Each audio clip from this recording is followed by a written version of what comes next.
కూడా ఈ దినము చూడలేకయున్నారు. But today you have got up from your bed, it is only because of the grace of God. ఈ దినమున నీవు మంచము నుంచి తిరిగి లేచి సజీవంగా ఉన్నావంటే అది కేవలం దేవుని యొక్క కృప అయి ఉన్నది. And that's why today we are going to minister the word of God. ఈ దినమున దేవుని యొక్క వాక్యమును మరి ధ్యానించుకుందాం. Because the word of God is very much important in a spiritual walk of life. మన ఆత్మీయ జీవితంలో మన నడిచే జీవితంలో మన దేవుని యొక్క వాక్యం చాలా ప్రాముఖ్యతమైనది. Just like our prayer is very much important. ప్రార్థన ఎలాగైతే ముఖ్యమై ఉన్నదో మన Just జీవితంలో, like our worship is very much important. ఆరాధించడం ఎలాగైతే మన జీవితంలో ముఖ్యమైన అంశమైందో, The word of God is also very much important when we meditate the word of God. మన దేవుని యొక్క వాక్యము కూడా చాలా ముఖ్యమై ఉన్నది దాన్ని ధ్యానించినప్పుడు. And that's why today, my brother and sisters, so let us quickly turn our Bibles to the book of Gospel of Matthew chapter 4 and verse 4. మరి ఇక్కడ మనం చూద్దాం మత్తయి సువార్త 4వ అధ్యాయం 4వ వచనం మనం Yeah, చదువుకుందాం. these are the words that Jesus was telling to Satan. ఇక్కడ మరి అపవాదితో మరి దేవుడు చెప్తున్నాడు. Because Jesus Christ was taken into the wilderness where he was for 40 days he was tempted by the devil. మరి యేసుక్రీస్తు మనం చూసినట్లయితే 40 దినములు కూడా ఎడారిలోనికి తోడుకొని వెళ్ళి అక్కడ అపవాది చేత శోధింపబడి ఉన్నాడు. And here Jesus Christ is telling that is written that man should not live by bread alone but by every word that proceeds out of the mouth of God. మరి ఇక్కడ యేసుక్రీస్తు మరి అపవాదితో చెప్తున్నాడు, అందుకైన మనుషుడు రొట్టెలను మాత్రమే కాదు గాని దేవుని నుండి వచ్చే ప్రతి మాట వల్ల జీవించును. You can read the word of God and you can preach the word of God, but if you don't live according to the word of God, it makes no sense. నీవు దేవుని వాక్యం చదవచ్చు, దేవుని వాక్యం బోధించవచ్చు, కానీ దేవుని వాక్య ప్రకారము మరి జీవించకపోతే అది వ్యర్థమని దేవుని యొక్క వాక్యం సెలవిస్తుంది. That's what God wants us to live according to his word. అందుకని దేవుడు మనలో మరి ఆయన వాక్య ప్రకారం జీవించాలని దేవుడు ఆశపడుచున్నాడు. Because we also know that the word of God is also a manna. మరి ఇక్కడ మనం చూస్తే మరి దేవుని యొక్క వాక్యము కూడా మన్నా ఆహారముతో పోల్చబడి ఉన్నది. Because in Deuteronomy chapter 8 and verse 3 if you see, మరి ద్వితీయోపదేశ కాండము 8వ అధ్యాయం 3వ వచనం మనం చూసినట్లయితే, he says, and he humbled you and suffered you to hunger and fed you with the manna which you did not know, neither did your fathers know, that might make you know that man does not live by bread alone but every word that proceeds out of the mouth of the Lord does man live. ఆహారము వల్లనే గాక యెహోవా సెలవిచ్చిన ప్రతి మాట వల్ల మనం బ్రతుకుదని మీకు తెలియజేస్తున్నాను. ఆయన నిన్ను అణిచి నీకు ఆకలి కలగజేసి నేమ గాని నీ పితల వల్ల గాని మరి ఎన్నడెన్నడు మన్నాతో నిన్ను పోషించదును. That's where the Bible says that it was not one day or 2 days, it was 40 years God provided for them. మరి ఒక దినము కాదు, 2 దినములు కాదు, కానీ 40 సంవత్సరములు కూడా దేవుడు వారి ఆహారముతో మరి ఇచ్చి ఉన్నాడు. What do you understand by that? నువ్వు దాన్ని బట్టి నువ్వు ఏమి అర్థం చేసుకున్నావు? That you and I, we have to read the word of God every day. అందుకని నేను కూడా దేవుని యొక్క వాక్యము ప్రతిరోజు చదవవారమై ఉన్నాం. Because the word of God is God. ఎందుకంటే దేవుని యొక్క వాక్యమే దేవుడై ఉన్నాడు. Because in John chapter 1 verse 1 to 2, let's see what it says. యోహాను సువార్త మరి 1వ అధ్యాయము 1-2 వచనములు మనం చూద్దాం. The Bible says in the beginning was the word and the word was with God and the word was God. మరి Bible గ్రంథం చెప్తున్నది ఆదియందు వాక్యం ఉండును, వాక్యము దేవుని యొద్ద ఉండును, వాక్యము దేవుడై ఉండును. And the word that proceed is from spirit. మరి ఆ వాక్యము మరి దేవుని యొక్క ఆత్మ నుండి వచ్చును. That's what even Jesus Christ mentioned in the Gospel of John chapter 6 verse 63. మరి యేసుక్రీస్తు కూడా మరి యోహాను సువార్త 6వ అధ్యాయం 63వ వచనంలో మాట్లాడి ఉన్నాడు. He says the spirit that gives life, the flesh profits nothing. The word that I speak to you, they are spirit and they are life. ఆత్మే జీవింపజేయుచున్నవి, శరీరం కేవలము నిష్ప్రయోజనము. నేనే మీతో చెప్పి ఉన్న మాటలు ఆత్మీయ జీవమునై ఉన్నవి గాని. Hallelujah. That's what it is clearly know that the word of God is spiritual, and that's where it is very much important that we follow the word of God. అందుకని దేవుని యొక్క వాక్యం ఆత్మీయ అయి ఉన్నది కనుక అందుకని మనం దేవుని యొక్క వాక్యం వెంబడించాలి. So when we say follow the word of God, we must not add anything or we must not subtract anything from that. మరి మనం దేవుని యొక్క వాక్యం వెంబడించాలంటే దాంట్లో ఏది కూడా కూడిక చేయకూడదు, ఆ వాక్యంలో నుంచి ఏది కూడా తీసివేయకూడదు. Because the word of God was not written by a man, but when they were moved by the Holy Spirit, it was written. మరి దేవుని యొక్క వాక్యము మనుషుడి ద్వారా రాయబడలేదు కానీ వాళ్ళు పరిశుద్ధాత్మతో మరి కదిలింపబడినప్పుడు, పరిశుద్ధాత్మతో నడిపింపబడినప్పుడు వాళ్ళు దేవుని యొక్క వాక్యం రాసి ఉన్నారు. The whole Bible, that is the Old Testament and the New Testament, was written by 40 authors. మరి ఇక్కడ మనం చూస్తే బైబిల్ గ్రంథం అంతా కూడా మరి పాత నిబంధన గ్రంథము, కొత్త నిబంధన కూడా మరి 40 మంది ఆథర్స్ ద్వారా రాయబడి ఉన్నది. And these people were moved by the Holy Spirit. మరి ఈ 40 మంది మరి రాసిన వారు మరి పరిశుద్ధాత్మ ద్వారా రాయబడి ఉన్నారు. Because in 2 Peter chapter 1 verse 20 to 21 it says like that. మరి మనం చూసినట్లయితే పేతురుకు రాసిన 2వ పత్రిక in chapter 1 verse 20 to 21. మొదటి అధ్యాయము 20 నుంచి 22 వరకు చూద్దాం. Bible says that knowing this first, that no prophecy of the scripture is of any private interpretation. ఒకడు తన ఊహను బట్టి చెప్పుట వలన లేఖనంలో ఏ ఏ ప్రవచనము పుట్టదని మొదట గ్రహించుకొనవలెను. Next word, let's see what it says. But prophecy came not in old times by the will of man, but holy men of God spoke as they were moved by the Holy Spirit. ఏలయనగా ప్రవచనం ఎప్పుడు మనుషుడు ఇచ్చును బట్టి కలగలేదు గాని మనుషులు పరిశుద్ధాత్మ వలన ప్రేరేపబడిన వారై దేవుని మూలముగా పలికిరి. So the word of God was through the inspiration of God's Spirit. మరి దేవుని యొక్క వాక్యం ఏమైందంటే దేవుని యొక్క ఆత్మ ద్వారా రాయబడి ఉన్నది. And that is very much important, my brother and sister, especially in the last days, because many will divert from the word of God. మరి ఇక్కడ చూసినట్లయితే నా ప్రియ సహోదరి సహోదరుడ, మనం అంచె దినాల్లో జీవించున్నా గనుక చాలా మంది కూడా వాక్యమును మరి వేరొక విధంగా భావించి చెప్తూ And ఉంటారు. that's why they will start to following the traditions of men and not the commandments of God. మరి మనుషులు చూస్తే మరి మనుషులు చూసినట్లయితే మరి మనుషుల యొక్క పద్ధతులు మరి వారు పాటిస్తారు కానీ దేవుని యొక్క వాక్యాన్ని వారు పాటించరు. In Matthew chapter 15 and verse 8 to 9, మత్తయి సువార్త 15వ అధ్యాయము 8 నుంచి 9 వరకు మనం చూసినట్లయితే, let's see in Matthew chapter 15 and verse 8 to 9, it says, "These people draw me with their mouth and honor me with their lips, but their heart is far away from me." దేవుని యొక్క వాక్యం చెప్తుంది, ఈ ప్రజలు తమ పెదవులతో నన్ను గణపరచదు గాని వారి హృదయం నాకు దూరంగా ఉన్నది. And verse 9, let's see what it says, "But in vain they do worship me, teaching of doctrines, the commandments of men." మరి 9వ వచనం మనం చూసినట్లయితే, మనుషులు కల్పించిన పద్ధతులు దేవోపదేశమును బోధించుచు వారు నన్ను వ్యర్థముగా ఆరాధించుచున్నారు అని యెషయా మిమ్మును గూర్చి ప్రవచించిన మాట సరియే అని వారితో చెప్పెను. That's what today, my brother and sister, there are many doctrines which are being preached in the word of in the church. మరి సంఘంలో మనం చూస్తే అనేకమైన డాక్ట్రిన్స్ మరి సంఘంలో బోధిస్తూ ఉంటారు. Because they are very much important they are very much involving in tradition and customs. మరి ఇక్కడ మనం చూసినట్లయితే మరి సంఘంలో మరి మనుషుల యొక్క పద్ధతుల్ని మరి మనుషులు కల్పించే వాటిని వారు చేస్తూ ఉంటారు. Even during the time of Jesus Christ, the Pharisees were such type of people. మరి ఇక్కడ మరి యేసుక్రీస్తు కాలంలో కూడా పరిసయ్యులు కూడా అలాంటి వారై ఉన్నారు. And immediately Jesus had to rebuke them. మరి యేసుక్రీస్తు వెంటనే వారిని గద్దించినట్లు మనం చూస్తున్నాం. Because if you look into Mark chapter 7 from 7 to 9, మరి మార్కు సువార్త మరి 7వ అధ్యాయము 7 నుంచి మరి 9 వరకు మనం చూసినట్లయితే, he says, "Nevertheless, in vain do they worship me, teaching of doctrine, the commandments of men." వారు మనుషులు కల్పించిన పద్ధతులు దేవోపదేశములని బోధించుచు నన్ను వ్యర్థముగా ఆరాధించుదురు అని రాయబడినట్టు వేషధారులైన మిమ్మును గూర్చి యెషయా ప్రవచించినది సరియే. Next word, let's see what it says. "But laying aside the commandments of God, all of you, మీరు all the traditions of men, as the washing of pots and cups and many other such like things, all of you do." మీరు దేవుని ఆజ్ఞ విడిచిపెట్టు మనుషును పారంపర్యాచారమును గైకొనుచున్నారు. That's what the word. And he said unto them, "Fool, we are all of you reject the commandments of God, that all of you may keep your own tradition." మరియు ఆయన మీరు మీ పారంపర్యాచార్యమును గైకొంటకు దేవుని ఆజ్ఞ బొత్తిగా నిరాకరించుదురు. That's what today, my brother and sister, there is a lot of tradition that is happening in the body of Christ. మరి దేవుని సంఘములో చూసినట్లయితే నా సహోదరి సహోదరుడు చాలా మంది మరి ఆచారాలు పద్ధతులు పాటిస్తూ ఉన్నారు. They are for not following the commandments of God which has been given to the church. మరి దేవుని సంఘానికి ఇచ్చిన మరి దేవుని యొక్క ఆజ్ఞను వారు పాటించట్లేదు గాని, But they are following their own tradition and culture and doing whatever they like.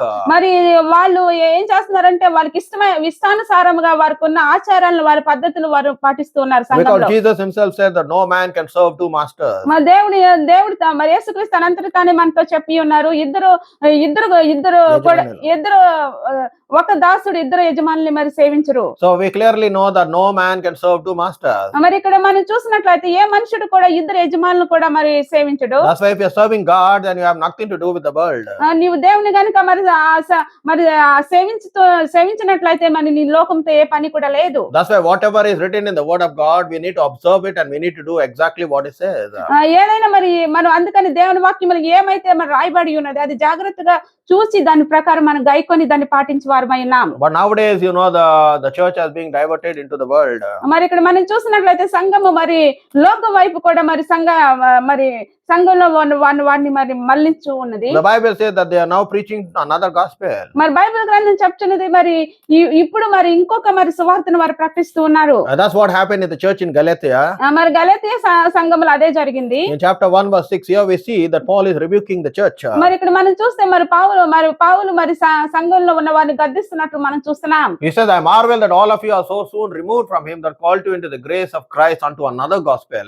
మరి గలతీయులకు రాసిన పత్రిక 1వ అధ్యాయం 6వ వచనంలో మనం చూసినట్లయితే, క్రీస్తు కృపను బట్టి మిమ్మును పిలిచిన వారిని విడిచి భిన్నమైన సువార్తనకు మీరింత త్వరగా తిరిగిపోవుట చూడగా నాకు ఆశ్చర్యమగుచున్నది. Paul himself was astonished because the people are now they are preaching another gospel and they're saying this we can do, that we cannot do. మరి పౌలు ఇక్కడ మనం చూసినట్లయితే చాలా ఆశ్చర్యపడ్డాడు. ఎందుకంటే వాళ్ళు వేరొక భిన్నమైన సువార్తను వారు ప్రకటిస్తున్నారు. That's why in verse 7 and 8 see what he says in Galatians, in which is another, but there is some that trouble you and would prevent the gospel of Christ. మరి ఇక్కడ మనం చూస్తే గలతీయులకు రాసిన పత్రిక 1:7 మనం చూస్తే అది మరి యొక్క సువార్త కాదు గాని క్రీస్తు సువార్తను చెరపగోరి మిమ్మల్ని కలవరపడుచున్నారు కొందరున్నారు. Next verse, let's see what he says. Even though an angel from heaven preached to you another gospel unto you, that which we have reached unto you, let him be accursed. మరి 8వ వచనం కింద వచ్చి మనం చూసినట్లయితే మేము మీకు ప్రకటించిన సువార్త గాక మరి యొక్క సువార్తను ఏమైనను పరలోకము నుండి వచ్చిన ఒక దూత అయినను మీకు ప్రకటించిన యెడల అతడు శాపగ్రస్తుడవును గాక. Yeah, the Bible says that even if an angel come from heaven, that if he preaches another gospel, he will be cursed. మరి ఇక్కడ దేవుని యొక్క వాక్యం సెలవిస్తుంది ఏంటంటే పరలోకం నుండి దేవదూత వచ్చి మరి యొక్క సువార్త మరి ప్రకటించిన అది మరి శాపగ్రస్తుడు అని చెప్తుంది. That's why you cannot do the things that what the world does. మరి లోకములో ఉండేవారు ఏది చేస్తారో అది మనం సంఘంలో చేయకూడదు. And that's what many people are doing now in the church. మరి ఇక్కడ మనం చూస్తున్నట్టయితే సంఘంలో చాలా మంది అదే ఆచారాలు మరి చేస్తూ ఉన్నారు. Whatever the world is celebrating, they want to celebrate in the church. మరి లోకంలో ఏదైతే మరి పండుగలు ఏమైనా జరుపుకుంటున్నారో అవే మరి సంఘంలో కూడా తీసుకొచ్చి మనుషులు జరుపుకుంటూ ఉన్నారు. Just like today they are celebrating Father's Day worldwide. మరి ఇక్కడ మనం చూస్తే మరి ప్రపంచ పూర్వకంగా మరి తండ్రుల దినోత్సవం జరుపుకుంటున్నారు. Is the Father's Day mentioned in the word of God? ఇక్కడ బైబిల్లో మరి బైబిల్ గ్రంథంలో మరి తండ్రుల దినోత్సవం జరుపుకోవాలని ఎక్కడైనా రాయబడి ఉన్నదా? Bible does not say that. మరి బైబిల్ గ్రంథంలో అది ఎక్కడ కూడా రాయబడి లేదు. Bible says honor your father and mother that you may live the days of your life. దేవుని యొక్క వాక్యం సెలవిస్తుంది నీ తండ్రి నిన్ను గౌరవించుము అది నీ దినములు కూడా ఎక్కువ అవుతాయి అని అన్నాడు. Not on a particular day that which has been mentioned by America. America ద్వారా మరి ఇది మరి అమెరికా ద్వారా మరి అమెరికా దేశము మరి ఈ తండ్రుల దినోత్సవం మరి పండుగ జరుపుకుంటున్నారు. This Father's Day originated from America. మరి ఈ తండ్రుల దినం ఎక్కడి నుంచి వచ్చిందంటే అమెరికా దేశం నుండి వచ్చింది. Because there's a lady who loved her father very much. ఇక్కడ మనం చూస్తే ఒక స్త్రీ మరి తన తండ్రిని ఎంతో ప్రేమిస్తుంది. So because of and suddenly her father died. మరి ఒక చూస్తే అకస్మాత్తుగా తండ్రి చనిపోయి ఉన్నాడు. And because of the remembrance she started to bring this day that we must celebrate her Father's Day because she loved her father. తన తండ్రిని ఎంతో ప్రేమించింది. తన తండ్రి చనిపోయాడు కానీ తన తండ్రి జ్ఞాపకం తెచ్చుకోవాలనేసి తను మరి తండ్రి దినం జరుపుకుంటుంది. And this lady was also a Christian. మరి ఇక్కడ చూసినట్లయితే మరి ఈ స్త్రీ కూడా మరి ఒక క్రైస్తవురాలు అయినది. She also went to the pastor and said that we need to celebrate this Father's Day in the church. మరి తను మరి సంఘంలో సేవకుడి దగ్గరికి వెళ్ళి మరి సంఘంలో సేవకుడితో చెప్పింది మనం మరి తండ్రుల దినం కూడా జరుపుకోవాలనేసి. Because before that they were celebrating even Mother's Day. మరి ముందు దినాల్లో మనం చూస్తే తల్లి దినం జరుపుకుంటూ ఉన్నారు. So she said why we must celebrate only Mother's Day, we must also celebrate Father's Day. తను అందు కదా మరి తల్లి దినం ఎందుకే మనం జరుపుకుంటున్నాం కదా మరి తండ్రి దినం కూడా మరి సంఘంలో జరుపుకోవాలనేసి మరి సంఘంలో కాపరిని అడిగింది. But the Bible says honor your father and mother all the days of your life. మరి బైబిల్ గ్రంథం చెప్తున్నది నీ తల్లిని తండ్రిని సన్మానించు నువ్వు బ్రతుకు దినములన్నీ కూడా. Because if you honor your father every day in his old age, it is like celebrating Father's Day. నీ తండ్రి మరి ముసలి కాలంలో ఉన్నప్పుడు నువ్వు మరి నీ తండ్రిని నువ్వు మరి చూసుకున్నప్పుడు నువ్వు తండ్రిని మరి చేసుకున్నా నీ తండ్రి దినం జరుపుకున్నట్లే. And that's what even Jesus Christ also said. అదే మరి యేసుక్రీస్తు కూడా చెప్పారు. In Matthew chapter 23 and verse 5. మరి మత్తయి సువార్త 23:5 మనం చూసినట్లయితే let's see what Jesus Christ said to the Pharisees. మరి మరి దేవుడు మరి పరిసయ్యులతో దేవుడు ఏం మాట్లాడాడో మనం చూద్దాం. He says clearly, do not call anyone on earth your father as you have only a father in heaven. మరి ఇక్కడ దేవుడు యేసుక్రీస్తు చెప్పిన మనుషులను కనబడే నిమిత్తము తన పనులన్నీ చేయుదురు. మీరు భూమి మీద ఎవరు కూడా మీ తండ్రి అని పిలవద్దు, పరలోకంలో మీకు తండ్రి ఉన్నాడు. So the Bible clearly says that there is only one father and that is in heaven. మరి బైబిల్ గ్రంథం చాలా స్పష్టంగా చెప్తుంది మీకు ఒకే ఒక తండ్రి ఉన్నాడు, ఆయన పరలోకంలో ఉన్నాడు. You need to honor your spiritual father. మరి నీవు మరి ఆత్మీయ తండ్రిని నువ్వు గణపరచవారే. That's what in Malachi chapter 1 and verse 6 it says. మరి మలాకి గ్రంథంలో మనం చూస్తే 1:6 మనం చూస్తే let's see, it says that the son honors his father and a servant his master. If then I be a father, where is my honor? And if I am a master, where is my fear? Says the Lord of hosts unto you, O priests that despise my name, and all of you say, where have we despised your name? మరి దేవుని యొక్క వాక్యం సెలవిస్తుంది. మలాకి గ్రంథము 1వ అధ్యాయము 6వ వచనంలో చూద్దాం. Let's see what he says over here. కుమారుడు తన తండ్రిని గనపరచును కదా, దాసుడు తన యజమాని గనపరచును కదా. నా నామమును లక్ష్యం పెట్టి యాజకులారా, నేను తండ్రిని అయితే నాకు రావాల్సిన ఘనత ఏమాయను? నేను యజమానుడైతే నాకు భయపడు వాడెక్కడ ఉన్నాడు అని సైన్యములకు అధిపతి యెహోవా మిమ్మల్ని అడగ్గా. That's what the Bible says clearly. So here we see in Malachi chapter 1 verse 6, the son honors his father, a servant his master.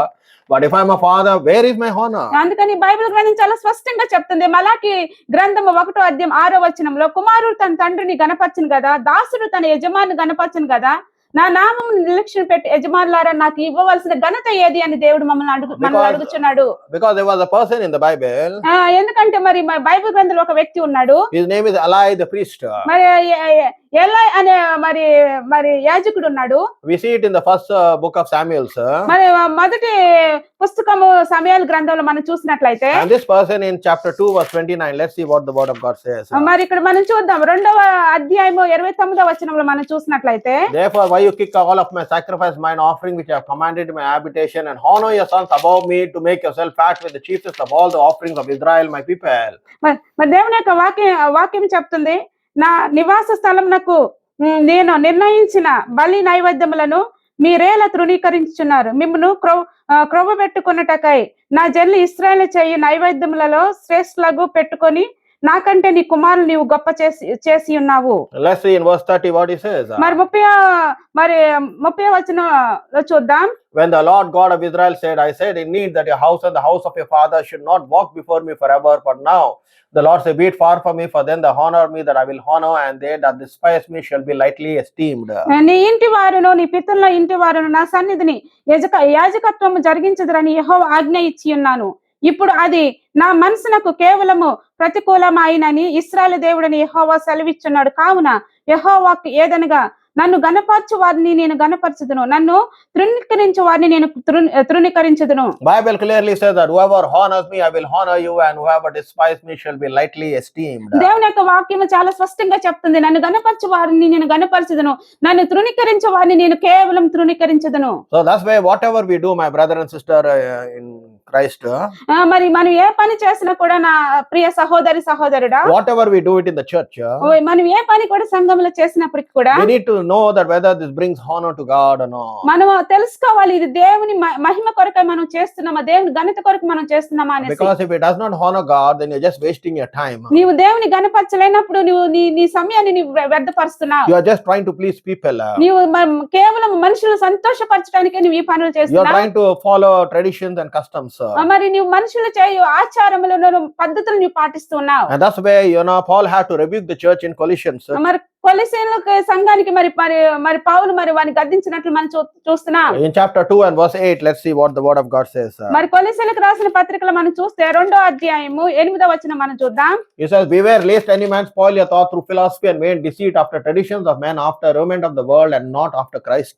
ఆయనను అనుసరింపక మనుషుల పరంపారచార్యములను అనగా ఈ లోక సంబంధమైన మూల పాఠములను అనుసరించి మోసకరమైన నిరర్ధక తత్వజ్ఞానము చేత మిమ్మును చెరపెట్టుకొని పోవబట్టకై ఉండునేమో అని జాగ్రత్తగా ఉండుడి. Yeah, he is really rebuking and he's telling, be careful for what you follow. ఇక్కడ పౌలు చాలా అందరిని మరి గద్దించి చెప్తున్నాడు, మీరు ఏది పాటిస్తున్నారు అది మీరు జాగ్రత్తగా మరి చూడండి. Because nowadays we see in the body of Christ there is no word of God, there is more philosophy. మరి ఇక్కడ మనం చూసినట్లయితే మరి దేవుని యొక్క సంఘంలో మనం చూస్తే మరి దేవుని యొక్క వాక్యం లేదు కానీ మరి వారు ఫిలాసఫీ ఎక్కువ మాట్లాడుతున్నారు, వారి ఇష్టానుసారమైన. And they follow the traditions of men. మరి మనుషుల యొక్క ఆచారాల పద్ధతులు వాళ్ళు పాటిస్తూ ఉన్నారు. And that's why we see here clearly Paul had to rebuke the church in Colossae. మరి ఇక్కడ కొలొస్సీ సంఘానికి పౌలు చూసినట్లే చాలా స్పష్టంగా వాళ్ళని గద్దిస్తున్నాడు. We also had to rebuke the church in Thessalonica, which is in Greece. మరి గ్రీస్ పట్టణంలో ఉన్న తెస్సలోనిక సంఘాన్ని కూడా పౌలు మరి గద్దించి ఉన్నాడు. In 1 Thessalonians chapter 2 verse 14 to 15, let's see what he says. మరి మొదటి తెస్సలోనిక రాసిన పత్రిక 2వ అధ్యాయము 14 నుండి మరి 15 వచనం మనం చూద్దాం. He says, for all of you brethren, beware followers of churches of God which is in Judea in Christ Jesus, for all of you also suffer like things of your own countrymen, even as they have of Jews. మరి దేవుని యొక్క వాక్యం, అవును సహోదరులారా, మీరు యూదులలో క్రీస్తు యేసునందు దేవుని సంఘమునకు పోలి నడుచుకొనిన వారైతిరి. వారి యూదుల వల్ల అనుభవించినట్టు శ్రమలే మీరు మీ సొంత దేశస్థుల వల్ల అనుభవించితిరి. Next verse, verse 15. మరి 15వ వచనం మనం చూద్దాం. Who both killed the Lord Jesus and their own prophets and have persecuted and pleased not God or contrary to all men. ఆ యూదులు తన పాపములను ఎల్లప్పుడూ సంపూర్తి చెయ్యటకై ప్రభు అయిన యేసును ప్రవక్తలను చంపి మమ్మను హింసించి అన్ని జనుల రక్షణ పొందుటకై వారితో మేము మాట్లాడకుండా మమ్మను పరచుచు దేవుని ఇష్టలు కాని వారును మనుషులకు అందరికి విరోధులై ఉన్నారు అని దేవుని ఉగ్రత తుదిమట్టు వారి మీదకి వచ్చును. That's what will happen, my brother and sister, when you preach the truth. There will always be persecution. ఎప్పుడైతే మీరు సత్యమును బోధిస్తూ ఉంటారో నా ప్రియ సహోదర మీకు ఎప్పుడు కూడా మనుషులు హింసకు గురి చేస్తూ ఉంటారు. But nothing must stop you in preaching the truth. కానీ ఏది కూడా మిమ్మల్ని ఆపలేదు మీరు సత్యం బోధించినప్పుడు. Because the Bible says the truth only will set you free. Bible గ్రంథం ఏం చెప్తుందంటే మరి మీరు ఎప్పుడైతే మరి సత్యమును బోధిస్తారో మిమ్మల్ని సర్వ స్వతంత్రంలోకి తీసుకొని వస్తుంది. And that's what Jesus Christ also preached the truth. అందుకని యేసుక్రీస్తు కూడా సత్యమునే బోధించి ఉన్నారు. Because he did what was the will of his Father. దేవుని చిత్తం ఏమైనదో తండ్రి చిత్త ప్రకారం యేసుక్రీస్తు చేసి ఉన్నారు. That's why Jesus Christ, when he was on this planet Earth, he had many enemies. అందుకని యేసుక్రీస్తు ఈ లోకంలో ఉన్నప్పుడు ఆయనకి చాలా మంది శత్రువులు ఉన్నారు. But nothing must stop you in preaching the truth. But కానీ ఆయన ఏది కూడా ఆపలేదు సత్యమును బోధించినప్పుడు. Because on that day you have to give an account to God. ఎందుకంటే ఒక సమయం వచ్చినప్పుడు నువ్వు దేవునికి లెక్క చెప్పవాడివై ఉన్నావు. Because you cannot manipulate the word of God. నువ్వు మరి దేవుని యొక్క వాక్యముతో నువ్వు ఆడుకోలేవు. You cannot twist the word of God. నువ్వు దేవుని యొక్క వాక్యముని నువ్వు మడత పెట్టలేవు. Because many people nowadays they want to twist the word of God. చాలా మంది కూడా దేవుని యొక్క వాక్యముని మరి మడత పెట్టి చెప్పాలి. But the Bible says you cannot do that. మనం బైబిల్ గ్రంథం చెప్తుంది మనం అలా చేయలేము. Because it is a double-edged sword. ఎందుకంటే అది మరి దేవుని యొక్క వాక్యం చెప్తుంది రెండంచులు గల ఖడ్గమై ఉన్నది. Because in Hebrew chapter 4 and verse 12 it says like that. హెబ్రీయులకు రాసిన పత్రిక 4వ అధ్యాయము 12వ వచనం మనం చూసినట్లయితే Let's see what the word of God says. Bible గ్రంథంలో ఏం చెప్తుందో అది చూద్దాం. He says, for the word of God is active and powerful and sharper than any two-edged sword, piercing even to the dividing of soul and spirit and of the joints and marrow and in a discerner of the thoughts and intents of the heart. దేవుని యొక్క వాక్యం ఎందుకనగా దేవుని వాక్యం సజీవం బలం గలదై రెండంచులు గల అటువంటి ఖడ్గము కంటేను వాడిగా ఉండి ప్రాణాత్మల కీలను మూలుగులను విభజించినట్టు మట్టుకు దూచుచు హృదయం యొక్క తలంపులను ఆలోచనలను శోధించుచున్నది. That's what it is clearly, my brother. The word of God is active, powerful, and sharper than a two-edged sword. దేవుని యొక్క వాక్యము నా ప్రియ సహోదరుడు దేవుని యొక్క వాక్యము సజీవము బలము గలదై రెండంచులు గల ఖడ్గం వంటిది. Nowadays many people what they do not like, they don't like to preach. చాలా మంది మనం చూస్తే వాళ్ళకి ఏది ఇష్టం లేదో ఆ వాక్యం వారు బోధించరు. That's what nowadays the church is all about. అందుకని ఈ సంఘం అదంతా వాళ్ళకు సంబంధించింది అయినది. And if you don't preach that what God's telling you to preach, దేవుడు ఏమి చెప్పుచున్నాడు అది నువ్వు బోధించలేనప్పుడు you can also be disqualified. నువ్వు మరి అర్హుడు కాదు దేవుని వాక్యం బోధించడానికి. That's what in 2 Corinthians chapter 13 and verse 5 it says. మరి రెండవ కొరింథీయులకు రాసిన పత్రిక 13వ అధ్యాయము 5వ వచనం మనం చూస్తే He says, examine yourself to us whether you are in the faith, test yourself, do you not know yourself that Jesus Christ is in you, unless in need you are disqualified. దేవుని యొక్క వాక్యం చెప్తుంది మీరు విశ్వాసం గలవారై ఉన్నారో లేరో మిమ్మల్ని మీరు పరీక్షించుకొని చూచుకొనుడి, మిమ్మల్ని మీరే పరీక్షించుకొనుడి, మీరు భ్రష్టులు కాని ఎడల యేసుక్రీస్తు మీలోనున్నాడని మిమ్మను గూర్చి మీరే ఎరుగుదురు కదా. That's what is clearly said. The Bible says that you can be disqualified. దేవుని యొక్క వాక్యం సెలవిస్తుంది మీరు మరి డిస్క్వాలిఫై అవుతారు అనేసి. Because you are called by God to preach the truth. ఎందుకంటే మీరు ఎందుకు పిలువబడ్డారంటే దేవుని యొక్క వాక్యమును సత్యమును బోధించడానికి. You cannot add or you cannot subtract anything that which is not in the word of God. మీరు ఏది కూడా కలపకూడదు, మీరు ఏది కూడా తీసివేయకూడదు దేవుని వాక్యం నుండి. Because that's what is going to happen, my brother and sister in Christ. అదే జరుగుతుంది నా ప్రియ సహోదరుడా. That's what is happening in the world. అదే లోకంలో జరుగుతుంది. That's what is happening in the social media. మరి ఇక్కడ మనం చూసినట్లయితే మరి సోషల్ మీడియాలో కూడా అదే జరుగుతుంది. People are doing things which has nothing to do with God. మనుషులు చాలా పనులు చేస్తున్నారు, దేవునికి ఎటువంటి సంబంధం కూడా లేదు. And that's why today Paul is telling to the church in Corinthians. మరి అందుకనే పౌలు మరి కొరింథీ సంఘంలో ఉన్న వారికి చెప్తున్నాడు. He says, examine yourself in Christ.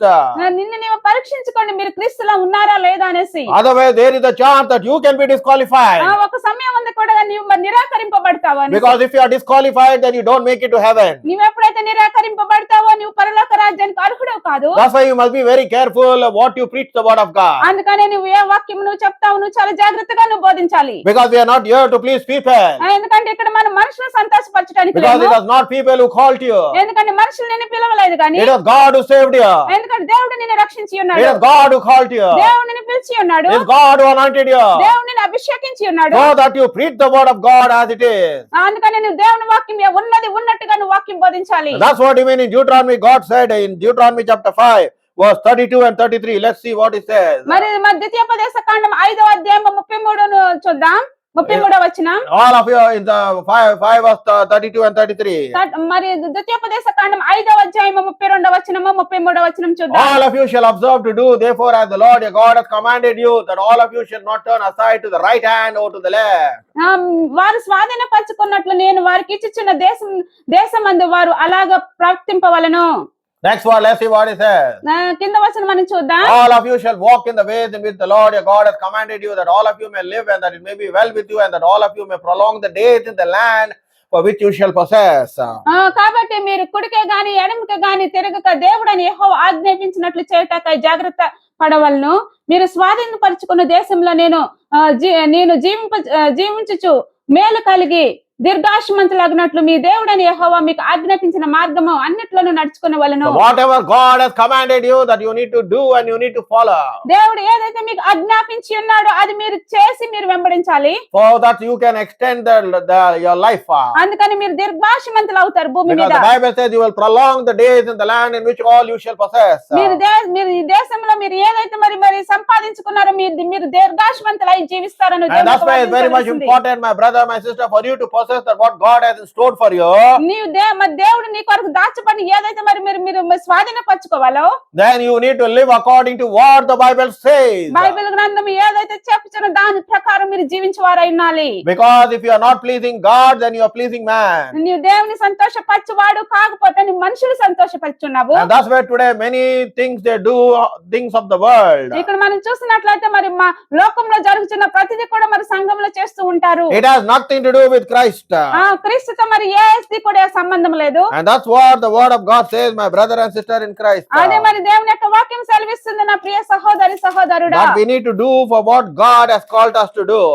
మనం దేవుడి దేని కొరకు అయితే మనం పిలుచుకున్నాడు దాని ప్రకారం మనం చెయ్యాలి. And that's what the word of God says, my brother, my sister.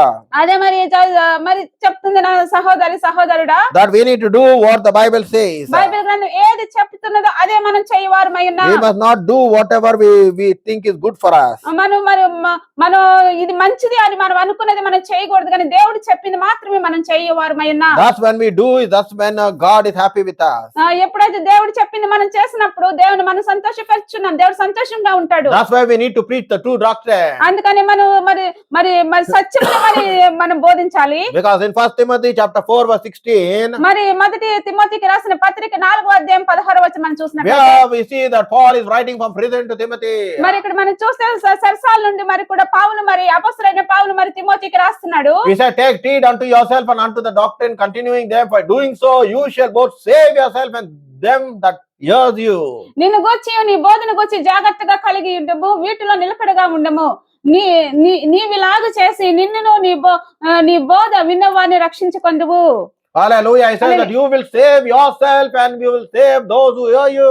మన దేవుని యొక్క వాక్యం ఇక్కడ ఏం చెప్తుందంటే నిన్ను నువ్వు రక్షించుకొని నీ వాక్యముని విన్నవారిని కూడా నువ్వు రక్షిస్తావు అని చెప్తుంది. That's why it's very much important for you to preach the true doctrine. అందుకని చాలా ముఖ్యమైనది నీవు సత్యమైన వాక్యముని నువ్వు బోధించాలి. The doctrine that was given to the apostles. మరి అపోస్తలులకు ఇవ్వబడిన ఈ గ్రంథమును నీవు బోధించాలి. And that is the final word of God that you need to preach. అది మరి అంతమైన వాక్యము అపోస్తలులకు ఇచ్చిన వాక్యమే మరి సజీవమైన వాక్యము, నిలకడైన వాక్యము. You must not add or you must not subtract from it.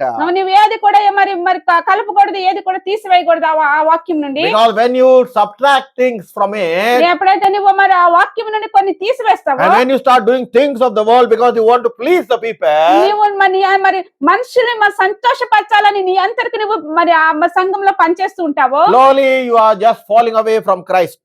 నువ్వు నిదానంగా క్రీస్తు నుంచి నువ్వు దూరంగా వెళ్ళిపోతున్నావు. You are backsliding from what God has called you to do. నీ దేవుడు నిన్ను పిలిచిన దాని నుంచి నువ్వు వెనకబడి వెళ్ళిపోతున్నావు. And that's why one thing the Lord does not like you to compromise. అందుకని దేవుడు ఒక్కటి మాత్రం మరి నీకు చెప్తున్నాడు ఏంటంటే నువ్వు లోకంతో కూడా ఏకభవించకూడదు. And that's what today many people, they want to do the things of this world. మరి ఇక్కడ మనం చూసినట్లయితే చాలా మంది కూడా లోకంలో ఉన్నవి చేయాలని ఆశపడుతూ And ఉంటారు. they expect you also to accept the things of this world. మరి వాళ్ళు ఏది చేశారో అది కూడా నువ్వు వాళ్ళతో కూడా ఏకభవించి చేయాలని ఆశిస్తూ ఉంటారు. You must be very careful of what you do in the church. నువ్వు ఈ సంఘంలో ఏ పని చేసినా కూడా నువ్వు చాలా జాగ్రత్తగా ఉండాలి. You cannot defile the body of Christ. నువ్వు మరి దేవుని యొక్క దేవుని యొక్క వాక్యమును మరి దేవుని యొక్క సంఘాన్ని కూడా అపవిత్రపరచకూడదు. Because the church has been purchased with the blood of Jesus. ఎందుకంటే సంఘము యేసుక్రీస్తు యొక్క స్వరక్తము చేత కొనబడి ఉన్నది. That's what even Paul said in Acts chapter 20 and verse 28. మరి అందుకని పౌలు కూడా చెప్తున్నాడు మరి అపొస్తలుల కార్యములు 28వ అధ్యాయం 20వ వచనంలో. Let's see in 20 verse 28 what it says. అపొస్తలుల కార్యములు 20వ అధ్యాయం 28వ వచనంలో అపొస్తలులైన పౌలు చెప్తున్నాడు చూద్దాం. Here he is speaking to the shepherds. మరి ఇక్కడ మరి అపొస్తలులైన పౌలు మరి కాపరులతో మాట్లాడుతున్నాడు. It says, take heed therefore unto yourselves and to all the flock over which the Holy Spirit has made you overseers to feed the church of God, which he has purchased with his own blood. మరి ఇక్కడ సంఘంలో మరి 20వ అధ్యాయం 28వ వచనంలో పౌలు దేవుడు తన స్వరక్తం ఇచ్చి సంపాదించుకున్న తన సంఘమును కాయటకు పరిశుద్ధాత్మ మిమ్మును దేవుని యందు అధ్యక్షులుగా ఉంచెను ఆ యావత్తి యందును గూర్చును మీ మట్టుకు మిమ్మల్ని గూర్చి జాగ్రత్తగా ఉండుడి. Yes, is clearly is warning them and telling you need to be very careful because the Holy Spirit has made you overseers to the church. మరి ఇక్కడ మరి దేవుని యొక్క వాక్యం చాలా స్పష్టంగా చెప్తుంది మిమ్మల్ని మీరు చాలా జాగ్రత్తగా ఉండండి ఎందుకంటే మీరు పరిశుద్ధాత్ముడు మీ సంఘంలో కాపరిగా ఉంచి ఉన్నాడు. And he says you must feed the church properly. ఎందుకంటే మీరు సంఘంలో మరి సరైన ఆహారమును సంఘంలో ఉండే వారికి ఇవ్వాలి. You cannot feed the church with anything you like. నీకు ఇష్టమైన సారంగా మరి వారికి ఇవ్వకూడదు. ఇష్టమైన సారమైన బోధన వారికి ఇవ్వకూడదు. Because the church does not belong to you. ఎందుకంటే సంఘం నీకు సంబంధించింది కాదు. It has been purchased with the blood of Jesus. అది క్రీస్తు యొక్క రక్తం స్వరక్తం చేత కొనబడిన సంఘం. And that's why even Jesus Christ had to rebuke the Pharisees because they were making it into a marketplace. అందుకని యేసు క్రీస్తు కూడా మరి పరిసయ్యులను గద్దించాడు. ఎందుకంటే మరి దేవుని యొక్క సంఘమును కూడా మరి మార్కెట్ ప్లేస్ వ్యాపారంగా మార్చి ఉన్నారు. That's what he says, my house shall be called house of prayer for all nations, but you have turned it into a den of thieves. నా ఇల్లు మరి దేవుని నామమున పెట్టబడిన మందిరము మరి దేవుని మందిరమును గాని దీని దొంగల గుహగా మార్చి ఉన్నారని. That's what today my brother and sister, the church of God has become a den of thieves. మరి ఇక్కడ చూసినట్లయితే నా ప్రియ సహోదరి మరి దేవుని యొక్క సంఘం ఏమని దొంగల గుహగా మార్చబడి ఉన్నది. The people మనుషుల్ని దొంగిలిస్తూ ఉన్నారు with the false doctrine, మరి తప్పుడు బోధన బట్టి, with false miracles and healings and false hope. తప్పుడు యొక్క మరి అద్భుత కార్యాలు తప్పుడు యొక్క మరి బోధన బట్టి మరి వాళ్ళు తప్పుడు యొక్క నిరీక్షణ పెట్టి సంఘంలో వారు మరి మోసపరుస్తున్నారు. And people are getting deceived. అందుకని మనుషులు కూడా ఇక్కడ మోసపడుతున్నారు. Because the problem is that the person does not read the word of God. ఎందుకంటే ఇక్కడ మనుషుడు ఎందుకంటే దేవుని యొక్క వాక్యం చదవరు కనుక, he does not meditate the word of God. వాళ్ళు దేవుని యొక్క వాక్యం ధ్యానించరు కనుక, he is not asking the pastor whether what you are telling is it in line with the word of God. వాళ్ళు మరి నువ్వు వాక్యం బోధిస్తున్నది అది దేవుని యొక్క వాక్యము సారముగా ఉన్నదని వాళ్ళు అడగరు కనుక. So just like how your pastor is being deceived, you also will be deceived. నీ సంఘంలో కాపరి ఎలాగైతే మోసపరచబడి ఉన్నాడో నీవు కూడా అలాగే మోసపరచబడి ఉన్నావు. And God doesn't want you to be deceived. దేవుడు మరి నువ్వు మోసపరచబడటం ఇష్టం లేదు దేవుడికి. Because deception is the greatest weapon of the devil. మరి ఇక్కడ చూసినట్లయితే మోసపరచు అనే ఆయుధము అపవాది నుండి ఇవ్వబడి ఉన్నది. If he was able to deceive Adam and Eve in the Garden of Eden, మరి ఇక్కడ మరి ఏదోను తోటలో ఆదాముని అవ్వని ఎలాగైతే అపవాది మోసపరచాడో, we can also deceive you easily. నిన్ను కూడా చాలా ఈజీగా నిన్ను మోసపరచగలడు. That's why you must be very careful, especially in the last days. ఎందుకంటే నువ్వు చాలా జాగ్రత్తగా ఉండాలి అంచె దినాల్లో. That you don't be deceived by what is happening in the body of Christ. నీవు మోసపరచబడకుండా ఉంటే సంఘంలో ఏది జరుగుతున్నప్పుడు కూడా నువ్వు మోసపరచకుండా ఉండినట్లు నువ్వు జాగ్రత్తగా ఉండాలి. Because the day of the Lord many will fall away from grace.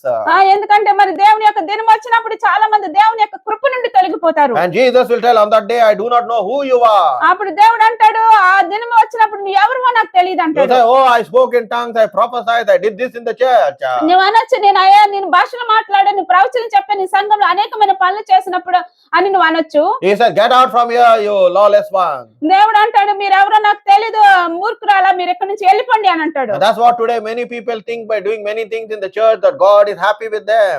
చాలా మంది అనుకుంటారు ఇక్కడ చాలా పని లోకంలో ఉండే పనులన్నీ సంఘంలో చేసి దేవుడిని చాలా మేము సంతోషపరుచున్నాం అనేసి. But that is not what God requires from you. అది దేవుడి నుంచి వచ్చింది కాదు. God wants you to meditate the word of God. దేవుడు నీ నుండి ఏమి ఆశిస్తున్నాడు అంటే దేవుని యొక్క వాక్యం నీవు ధ్యానించాలి. You must have the quality of Mary. నీవు మరి మరియాకు ఉన్న మరి మంచి గుణం నీలో కావాలి. But nowadays many people have the quality of Martha. మరి ఇక్కడ మనం చూస్తే చాలా మంది మార్తాకున్న గుణం ఉన్నది కానీ మరియాకున్న గుణం లేదు. Martha was very busy in a house trying to give the best hospitality because Jesus came to her house. మరి యేసుక్రీస్తు మరి మార్తా మరియల ఇంటికి వెళ్ళినప్పుడు మరి మార్తా అయితే చాలా బిజీగా ఉంది తన పనిలో. మరి దేవుడికి మంచిగా మరి నేను చాలా మర్యాద పరచాలి. That's what nowadays many Christians are very busy in the church. మరి ఇక్కడ మనం చూసినట్లయితే చాలా మంది క్రైస్తవులు సంఘంలో చాలా బిజీగా ఉంటారు. They are doing things which has nothing to do with God. వాళ్ళు ఏ పని చేసినా కూడా దేవునికి సంబంధించింది కాదు. They have the mindset of Martha. వాళ్ళందరికీ కూడా మార్తాకున్న మరి మరి మరి మైండ్ సెట్ వాళ్ళకున్నది. But whereas Mary, she sat at the feet of Jesus and listened to the word of God. మరి మరియాని ఇక్కడ మనం చూసినట్లయితే మరియా దేవుని యొక్క యేసుక్రీస్తు యొక్క పాదముల దగ్గర కూర్చొని యేసుక్రీస్తు చెప్పు ప్రతి వాక్యమును కూడా మరి విని ఉన్నది. Every word that what Jesus spoke went into her heart. యేసుక్రీస్తు ఏ మాట అయితే మరి మరియాకి చెప్పి ఉన్నారో మరి అవన్నీ కూడా తన హృదయంలోకి దాచుకొని ఉన్నది. She was not distracted with what was happening around her. తను ఏది కూడా గలిబిలి చేయబడలేదు తన చుట్టూ ఏం జరుగుతుందో. Because in Luke chapter 10 verse 39, మరి లూకా సువార్త 10వ అధ్యాయం 39వ వచనం మనం and she చూసినట్లయితే had a sister called Mary who all sat at the Jesus feet and heard his voice. ఆమెకు మరియాను సహోదరి ఉండెను. ఈమె యేసు పాదముల దగ్గర కూర్చుండి ఆయన బోధ వినుచుండెను. And that's what it is, my brother and sister in Christ. అదే అవుతుంది, అది జరిగింది నా ప్రియ సహోదరి. Mary sat at the feet of Jesus and heard every word that he spoke.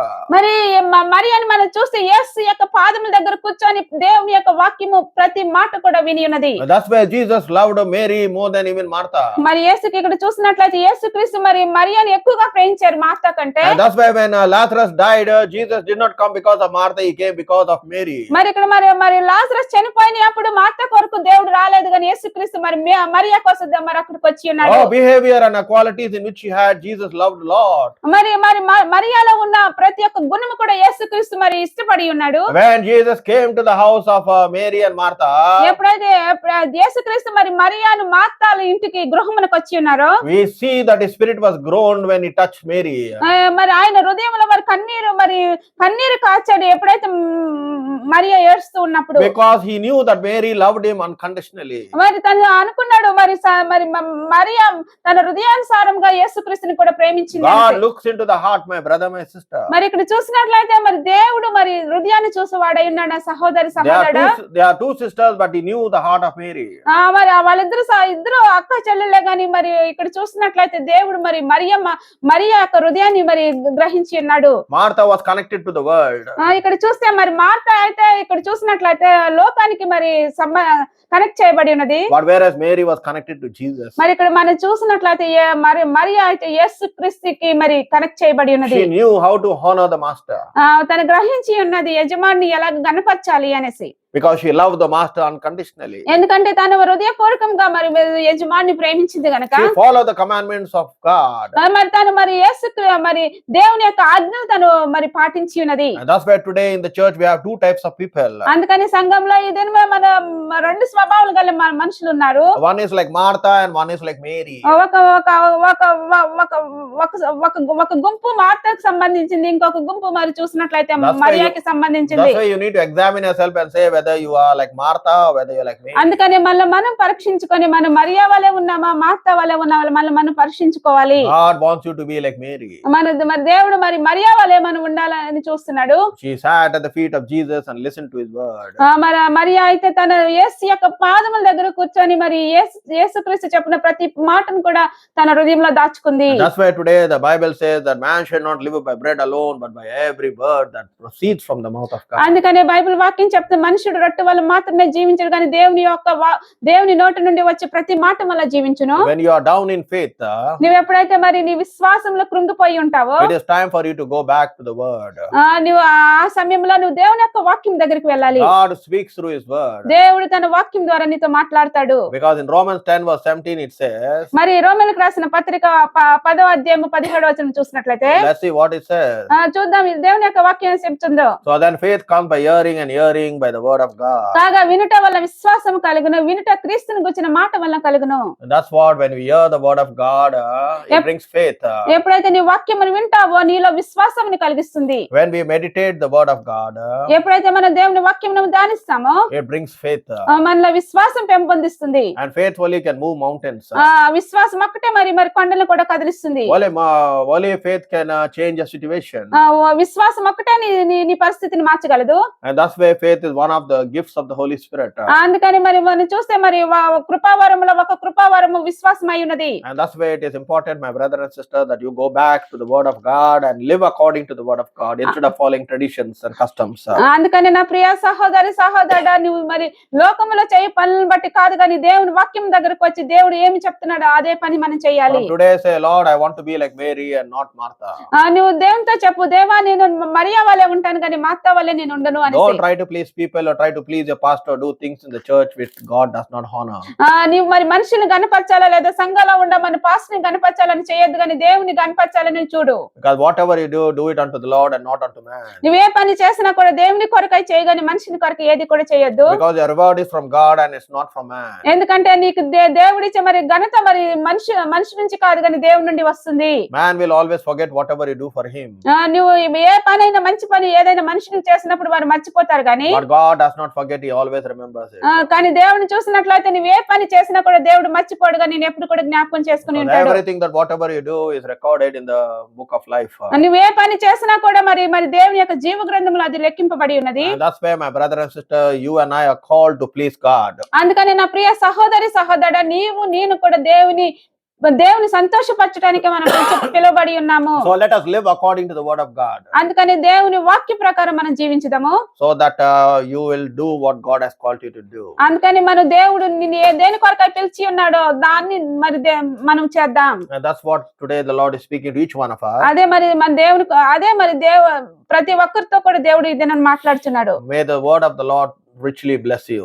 మరి ఈ వాక్యం మిమ్మల్ని మరి దీవించును గాక. So let us pray.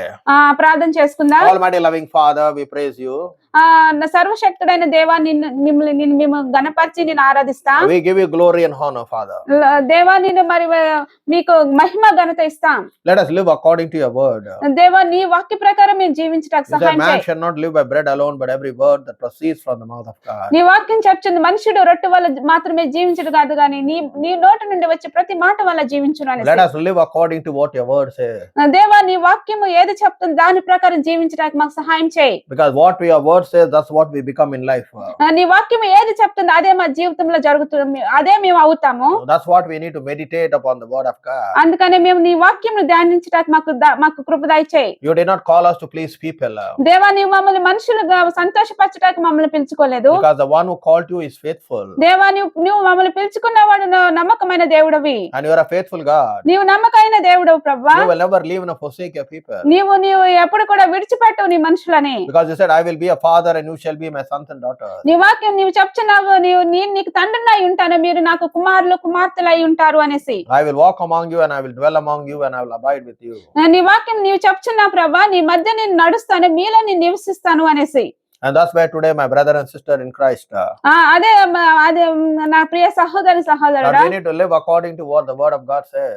దేవుని యొక్క వాక్యం ఏం చెప్తుందో మనం దాని ప్రకారం మనం జీవిద్దాం. We need to live in communion with the Holy Spirit. మనం మరి పరిశుద్ధాత్మ తండ్రితో కూడా మనం ఏకీభవించుందాం. That's why I never try to grieve the Spirit of God. ఎప్పుడు కూడా మరి పరిశుద్ధాత్మని ఎప్పుడు కూడా మీరు దుఃఖపరచొద్దు. Don't try to quench the Spirit of God.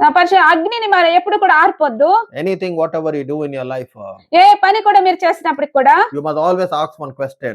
ఒక ప్రశ్న మాత్రం మనం ప్రశ్నించుకోవాలి. Am I pleasing God or am I pleasing people? నేను దేవుని సంతోషపరుస్తున్నానా లేదా మనుషులను సంతోషపరుస్తున్నానా? If you're pleasing people, then you cannot be a bond servant of God. నీవు ఎప్పుడైతే మనుషులను మరి సంతోషపరుస్తున్నావో నీవు మరి దేవునికి మరి సేవకుడవై ఉండలేవు. That's what in Galatians 1:10 Paul says to the church. మరి పౌలు గలతీయులకు రాసిన పత్రిక 1వ అధ్యాయము 10వ వచనంలో చెప్తున్నాడు. He says, am I here to please man or am I here to please God?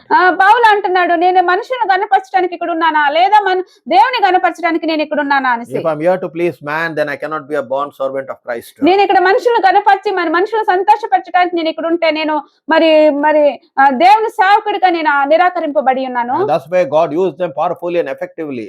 అందుకని పౌలుని మరి దేవుడు చాలా మరి బలవంతమైన సేవకుడిగా దేవుడు వాడుకొని The ఉన్నాడు. ministry was powerful because they only pleased God. మరి పౌలు చేసిన సేవలో మరి ఆయన మరి చాలా బలమైన సేవ చేసాడు. ఎందుకంటే దేవుడు అతనితో But ఉన్నాడు. today we don't see any power in the body of Christ. మరి ఇక్కడ చూస్తే మరి ఇక్కడ సంఘంలో ఏది శక్తి కూడా లేదు. Because the people are backslided along with the pastor. కాపురితో కూడా మరి మనుషులు కూడా మరి వెనకంజి వేసి మరి ఉన్నారు. They have compromised with the world. మరి లోకంలో ఉన్న వాటితో కూడా ఏకీభవించి And ఉన్నారు. the world is now in the church. మరి లోకం వచ్చి ఎక్కడ ఉందంటే సంఘంలో కూడా ఉన్నది. And they're following what the world is saying. మరి లోకంలో ఏది చేస్తున్నారు ఏది జరుపుకుంటున్నారు అదే సంఘంలో చేస్తున్నారు. Because when you grieve the Spirit of God, ఎప్పుడైతే నీవు మరి పరిశుద్ధాత్మ తండ్రి నిన్ను దుఃఖపరుస్తావో the Holy Spirit will leave like a gentleman. మరి పరిశుద్ధాత్ముడు మరి వెళ్ళిపోతాడు. Do not grieve the Spirit of God. మరి నువ్వు పరిశుద్ధాత్మ నీవు ఎప్పుడు కూడా దుఃఖపట్టొద్దు. That's what David also said. అదే మరి దావీదు కూడా అన్నాడు. In Psalm 51 he said, మరి కీర్తన గ్రంథం 51వ వచనంలో he అన్నాడు, said, do not take away your Holy Spirit, cast now your presence from me. మరి దావీదు అంటున్నాడు, నీ పరిశుద్ధాత్మని నా నుండి తీసుకొని వెళ్ళొద్దు, నీ ప్రసన్నతను నీ సన్నిధి నుంచి నన్ను త్రోలి వేయొద్దు అని అంటున్నాడు. Because he understood the presence of God. ఎందుకంటే దేవుని సన్నిధిని మరి దావీదు అర్థం చేసుకొని ఉన్నాడు. He understood the importance of the Holy Spirit in his life. ఆయన మరి పరిశుద్ధాత్ముడు అంటే ఏంటో తను మరి గ్రహించి అర్థం చేసుకొని ఉన్నాడు. He repented before God. మరి దేవుని సన్నిధిలో ఆయన పశ్చాత్తాపడి ఏడ్చినట్లు మనం చూస్తున్నాం. And he made himself right with God. అప్పుడు ఏడ్చి మరి దేవుని సన్నిధిలో మరి దేవుని సన్నిధిలో ఆయన మొర అంగీకరించినట్లు మనం If you చూస్తున్నాం. have gone far away from God, నువ్వు ఎప్పుడైతే మరి దేవుని సన్నిధి దూరంగా వెళ్ళిపోయావో it is time for you to set yourself right with God. నువ్వు మరి ఇది మరి మంచి సమయం, ఇదే సమయం అయి ఉన్నది, నేను దేవునితో కూడా సరి చేసుకో. It is time for you to come back like the prodigal son. మరి తప్పిపోయిన కుమారుడు ఎలాగైతే వెళ్ళిపోయాడో అలాగే దేవుని సన్నిధికి తిరిగిరా. You need to come back to God. నీవు దేవుని సన్నిధికి రావాలి. God loves you very much. దేవుడు నిన్ను చాలా ఎక్కువగా ప్రేమిస్తున్నాడు. God is concerned over you. దేవుడు నీ కొరకు నేను పట్టించుకొని వాడైనాడు. That's why he demonstrated his love by dying on the cross of Calvary. అందుకని ఆయన నిన్ను ఎంతగా ప్రేమించాడంటే ఆయన శిలువ మీద మరణించి ఆయన ప్రేమ నీ కొరకు చూపించినాడు. He shed his precious blood for each one of us. మనందరికి కొరకు కూడా ఆయన ప్రశస్తమైన రక్తం ఆయన చెందించి ఉన్నాడు. So let us always please him. అందుకని ఎప్పుడు కూడా మన దేవుని మన సంతోషపరచదా. Whoever you may be, but you must always please God. నువ్వు ఎవరి వైతివి కానీ నువ్వు దేవుని మాత్రమే సంతోషపట్టాలి. May the word of God richly bless you. మరి ఈ వాక్యము మరి మీరు పరిపూర్ణంగా మిమ్మల్ని ఆశీర్వదించును గాక. In the mighty name of our Lord and Savior Jesus Christ. యేసుక్రీస్తు నామములో ఈ ప్రార్థన అడుగుచున్నాము. Amen. ఆమేన్. Hallelujah.